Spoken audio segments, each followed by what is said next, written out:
All right, we'll take questions for Kyrie. We were just here 15 hours ago. Over here on the left, third row. Hi, Kyrie. Valeria Rubino, Todo Deporte and BBC. You said that basketball has been a great teacher for you, but life has been a better one. What have you learned in these past few years that is allowing you to have the right mindset to face difficult situations and challenges? That's a great question. Try to be simple, not as long-winded. Goodness, I think life is a incredible gift that we can't take for granted. If you've ever lost somebody close to you, that'll remind you really quick on how precious life is. I've had to deal with a ton of loss in my life, just watching people that I love kind of leave this earth. That was difficult to deal with as a young person, and then getting older and trying to deal with the perspective of being a celebrity or famous person or professional basketball player, whatever it is, an entertainer, whatever we're called, and trying to find purpose in that, and why am I here? So just, I think all in all, I've just learned how to not put so much pressure on myself, put things in perspective and understand that I'm not alone and I'm still a young person in this world trying to figure it out, and I'm not supposed to have it all figured out. I think that's the beauty too. So just embracing the moments that I get to share with the people that care about me unconditionally, get to know some new people in this world, go from strangers to friends, get to know my kids most importantly, and who I want to become for them, and my wife, and being a husband, and yeah, just appreciating the gifts that I've had to earn and work for and build. So that's what helps me put all this in perspective of just the past few years of learning how to deal with real human emotions and not gloss over them and pretend like life is all good. That's it. Just being real with myself, like looking in the mirror and being real. I think if you can be honest with yourself, then the world is your canvas. On your right, second row. By Manning, CLNS Media. Kyrie, how special is Boston's ability to guard one-on-one, not bring help, and just try to, stay in front of guys individually? Brown and Tatum's ability to do that. How have you and Luka kind of dealt with some of the frustrations of trying to beat that, in this series? Yeah, very special, to watch from afar, but also as a competitor, as a hooper, to be experiencing at this level is an incredible teacher for me. I use it as a moment to learn, how hard it is to win, especially against a great team that's going to guard you the way that they're guarding us. And the frustration is natural, just because you want to make every shot when you're in the finals. You don't want to miss. You don't want to not play well. So you give partial credit to them, but also there's a focus and a preparation you have to have. And obviously hindsight is 20/20, but looking at the first two games and how, some of my shots were a little bit pressured more than I have had in other series, and the physicality is a little bit different. And, these guys on that Boston squad know my game as well. They know it well. So they've been able to scheme for me for the past few years. So getting over this hump is something that's been on my mind for a while. Watching them, just like everyone's been watching Boston the whole entire year, be the best team in the league. We obviously knew we would have our challenges, but this is what helps us grow. So, going out there and competing with the best of the best, going against Drew and Jalen and JT, and seeing their ability to cover up some of their mistakes or, trust each other to make the right plays on the defensive end has shown me what I have to continue to work on, and also learn how to think the game in a better way. So I'm going against the best of the best, and this is what I've always dreamt of. And whether we win or lose, it's the growth that I look at, and how I can continue to be a better leader for my teammates. About the third row from the back on the left. Go ahead. It's me? Yes. Sorry. Kyrie, when you won the championship with the Cavs, you were like the young star, and you had LeBron James, who was the more experienced star. And now you're kind of in this position, finals, that you are more experienced. And how has it been for you to, take Luka through it and take Luka actually to his first finals? How has that exchange between you guys been?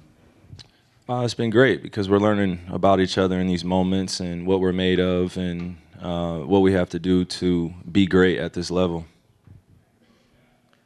Back right, all the way in the back. Back here, Dan Devine, Yahoo Sports. Sort of along those lines, Luka is under the microscope now in a way that maybe he hasn't been before, despite having been through so many competitions since you turned pro. You've also been under these, that microscope, under the hot lights. I'm just wondering, like, he's going through this big part of his journey. What are you able to tell him about what he's experiencing? How are you able to relate to him about that? Is he coming to you for anything about that? Like, what's it like seeing that happen to somebody on this stage? Yeah, I mean, there are a lot of first-timers on this stage, and I've said it over the past week or so, just as a new space for me, too, just being with these guys and being tested at this level, being challenged at this level. My first finals, although I was injured, I lost. 2016, although we like to bring it up, was one of the toughest series that you'll probably ever see in basketball in general. I don't know if those records are just gonna be so easy for someone just to look at and be like, yeah, we're able to do it too. But that belief should never die, that you can win a series and win it together. But yeah, my message is, to him, is just he's not alone in this, and he's played it as best as he can, despite the circumstances, just injuries and stuff. He's been giving it his all, so it's not all on him. And being under the microscope in this business is a lot different for me now than probably 4 years ago, 5 years ago, because I'm able to put the big picture of life in perspective, and also the game in perspective becomes easier. And then also I think this social media, sociopathic behavior, your inner voice is not clear anymore when you're downloading other voices and other opinions. That can become hard. So any little thing that you give your energy to can be a distraction that doesn't positively reinforce what you're trying to accomplish. So I think we're learning that about each other right now, from not only us as players, but the coaching staff and everybody that's been part of this journey thus far. No one picked us to be in this position. No one anticipated us to be here. There may be a few people in this crowd right here that knew, or had an idea, but yeah, we've pretty much broken the mold of what we're capable of doing, and I think we're trending in the right direction. So we have some positives going on. It obviously sucks horrendously that we're not at least competitive in this series right now, 3 games in. But it's also about getting experience and learning through these things, and also learning more about yourself. So I've taken the brunt of the responsibility, because these guys in this locker room, it is their first time. So being in this position, I do feel like a lot of it is on me. A lot of my teammates would say, no, it's not just you, which I appreciate. But this is also part of my journey, and the story doesn't end here, win or loss. And I'm just appreciative that we can get another chance to extend our series or our season tomorrow, and just leave it all out there. It's all about a pride thing now, and just putting our best foot forward. Joe, last question here in the front. Hey, Kyrie. Kind of a big picture question for you, just with the year that you've had, and you seem to be so comfortable playing as well as you're playing. Do you think that you have a lot left? Like, do you see yourself? I mean, you've got a new contract. Joe, where are you going with this, man? No, I just want to know. Where are you going with this, brother? I'm just asking. Where are you going? Where you feel you are Okay. right now, Yeah. and how much you have left. Okay. Do you want to ask me that 5 years from now, or are you asking me, am I retiring early? Hey, What are you man, we asking? asked LeBron that at 32. Be direct. We asked. What are you asking? Oh, just how much do I have left? Or? Yeah. Like, how much longer do you feel like you're going to be playing at this level? And Oh, man. Yeah. Man, I haven't even given that much thought, Joe, to be honest with you. This has been the longest season I've played in a while. It's been 6 years. So I'm looking at the big picture in a way that I probably was not ready to look at when in my early 20s or late 20s. The way technology is today, the way I take care of my body every day, and the way I have the opportunity to learn more about my body as I get into my 30s, I'm appreciating. And my mind continues to get sharper. My physical tools are obviously naturally going to deteriorate, which I can appreciate too. So adding new skill sets, or adding new nuances to my game where I can be successful at this level, especially going against a more athletic league or a faster league. And you got me over here speaking like I'm 38 already. But yeah, at 32 right now, I just feel like the sky's the limit. And I have an opportunity to be on a special team that can be one of the teams that dominates in this eras. And that's what I've been trying to figure out for the past few years, of how to be on a great team, be in an organization where I'm trusted, and also we're able to succeed and fail together, and do it in a way where, we still have each other's backs and no one's giving up on the dream or the goal.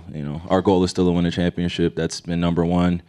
And for me, that's why I play basketball every year, is just to be able to continue to get better, but also to compete for championships. So if I'm not doing that at, 33 or 34 or 35, then we probably can revisit this. But I think right now I feel like we're trending in the right direction. And especially this organization led by Nico and J Kidd and our new ownership group, they have a lot of trust in us, which I appreciate, which makes my decision-making on what my future looks like a lot easier.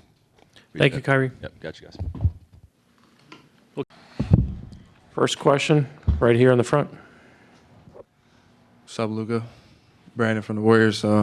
Obviously, big fan of your game, someone who I look up to and model my game after. And some that I kind of stood out to me is, obviously they're making you play a lot of isolation ball. And you do a really good job of, using your off arm to, get by people. But I also think you're really good at, creating an advantage and keeping an advantage. And you're really good at, keeping guys on your hip. And it makes the help defender kind of have to pick and choose what they give up. Just want to learn, just want to ask, where you kind of got that from, and what's your thought process once you beat your initial defender? I mean, first, I think I just look at how long the guys have been in the paint, the low man. If it's time, if it's like 2 seconds, he's going to go out, and that I think that's the moment to attack. And then I'm just trying to read the game. If he comes, there's going to be a lob open in the corner. If you don't, I just take the layup. Jared, standing here on the left. Hey, Luka, to your left. Jared Greenberg, NBA TV.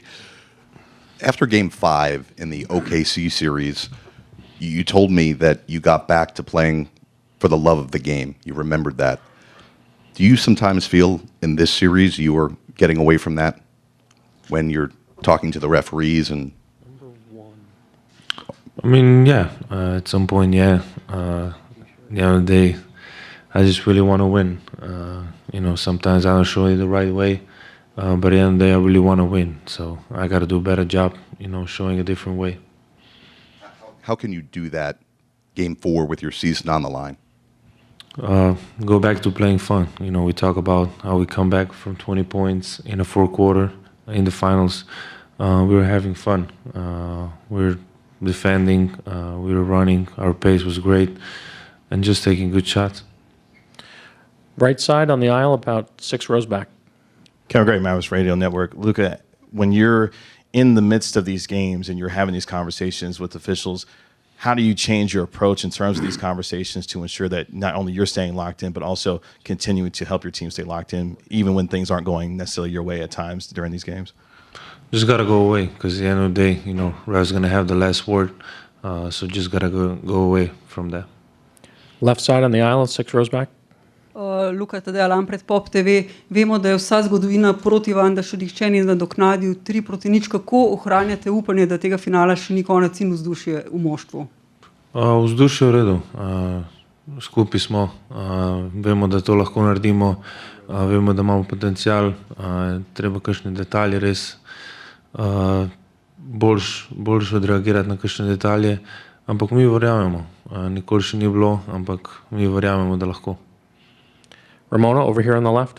Luka, Ramona Shelburne, ESPN. How much have you studied other great players when they got to their first finals, whether it's Michael in his first finals, or Magic, or LeBron with the Spurs, and sort of what defenses tried to do to them and exploit with them, and compared to what Boston's trying to do here? I didn't really study, the first finals of some people. Obviously they were great players. Obviously there's a story of MJ against Detroit. That was the big thing. But I think he just learned from it. It's a great experience. You gotta go through lows first to go on top. So I think that's a great experience. Last row, back right.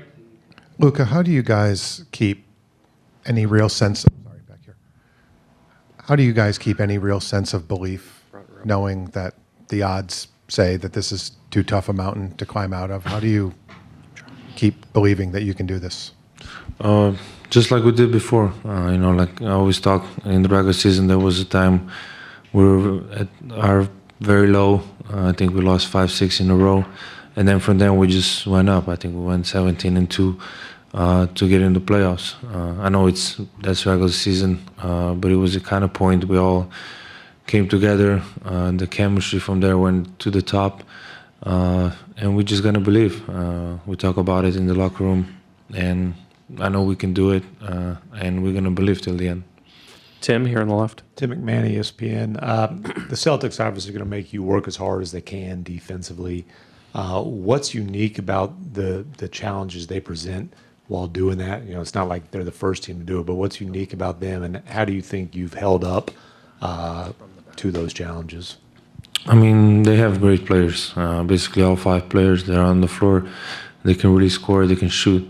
So, you know, our strategy was just trying to make him drive more and then be on the wheel, on the rotations. I think I have to do a better job on that, just keeping him front.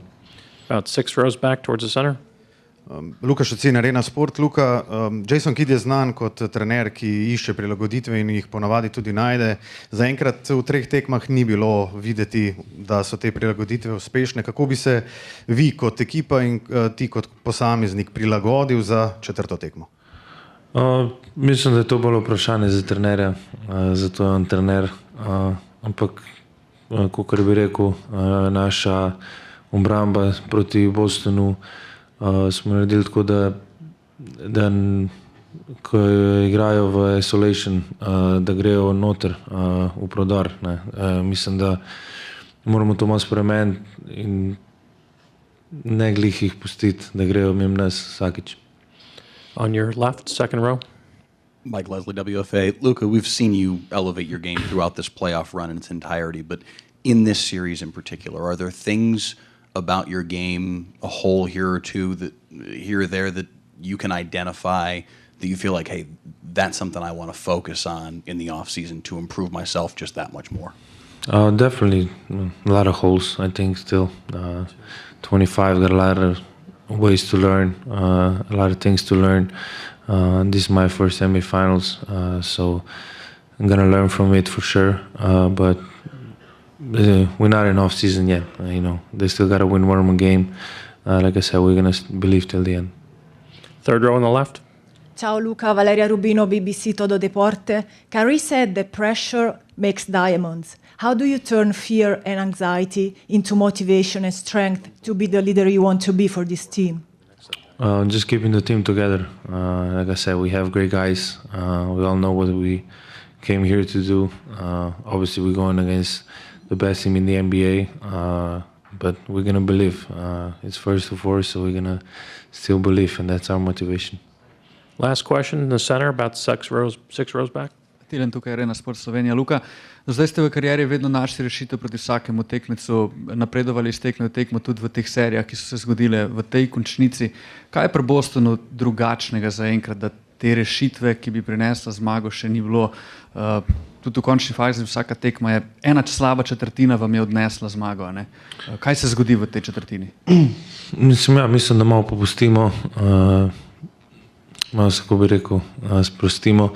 Tako da moramo tekma 48 minut, vsak napad, vsaka obramba je pomembna, tako da moramo to razumeti. Thank you, Luka. Tim Cato with The Athletic. Jason, you had talked after Game 2 about Dante Exum and what you thought he brought to that game. I was curious from his short stint in Game 3 what you saw that caused you to end up going away from him in the rotation. Yeah, I thought Exum did great. We probably look back at it, we could have probably got him in there a little bit more. But we went with the other guys. We were looking for someone who was, to be able to knock down an open shot. We had good looks that just didn't go down for us. I thought Exum's pace, his ability to get the ball into the paint for those 3 minutes was good, and so hopefully we can get him in the game in Game 4. Joe here in the front. Joe Varn, The Athletic. I guess expanding on that, down as you are, do you have to consider lineup changes, and is there something personnel-wise you think you can do to change the momentum in the series? Well, I think we played 11 yesterday, so everybody's on deck. Everybody has to be ready to play. No lineup changes here today, but we'll see what tomorrow brings. Ramona, over here. Hi, Ramona Shelburne, ESPN. Jason, you and I have talked all about how competitive Luka Doncic is and how much he wants to be great. A lot of times great players get to the finals, especially their first one, and the other team throws, they find a weakness, they find whatever it is, and they try to expose that, like LeBron and the Spurs or whatever it is. How much do you tell Luka about that kind of journey for a great player and the challenge he's facing ahead? Yeah, I think the history is there for us to learn from. When you look at great players and the struggles, you look at MJ and the struggles that he had against Detroit. You look at some Magic Johnson struggles. You look at LeBron's first time around, and so it's there to learn from. But as the great ones, they use that going into the next season or the next couple seasons to try to get back there, because now they understand experience is a big thing. When you look at the Celtics, they lose to the Warriors 2 years ago. They lose to Miami in Game 7. And so just experience of understanding that you're not, promised to get back, that you got to work. And you see the group that is out there today, they know how to play. They're a really good team, and they put a lot of pressure on your defense, transition, rotations. And so for great players, you have to fail to understand, how to be successful at the highest stage, and this is the highest level, is being in the finals. Tim, all the way in the back, right? Jason, Tim Reynolds with the AP. Everyone knows what the numbers, the stats say, that your odds are nil to do this. How do you block all that out? How do you tell your guys, just play tomorrow, just win a game tomorrow and see what happens? How do you keep them in that mindset and not look at how daunting a 3-0 deficit looks on paper?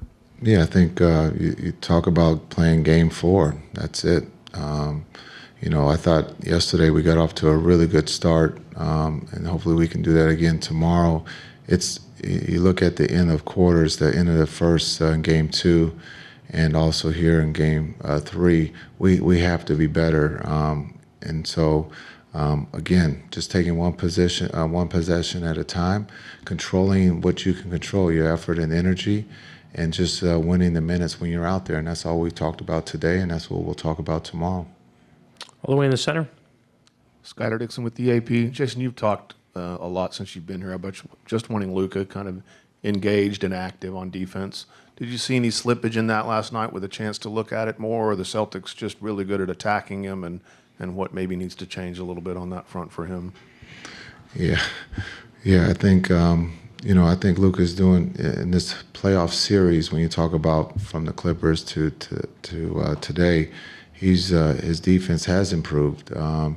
But when you look at being involved in every pick and roll, there's going to be mistakes that take place. That's just the game of basketball, and we just got to limit those mistakes. But he is involved in every possession, and that's what the Celtics are very good at doing, is making sure when they go hunting, they get the guy that they want. And so for us, we got to do a better job of protecting Luka. Tim, last question here before Luka comes up. Tim McMahon, ESPN. Did you guys do anything on the court today, and what was the emphasis of whatever work you did do? It was just film. Both offense and defense. Well, the good things that we did, and then also the things that we got to improve on. Thank you, Jason. Thank you.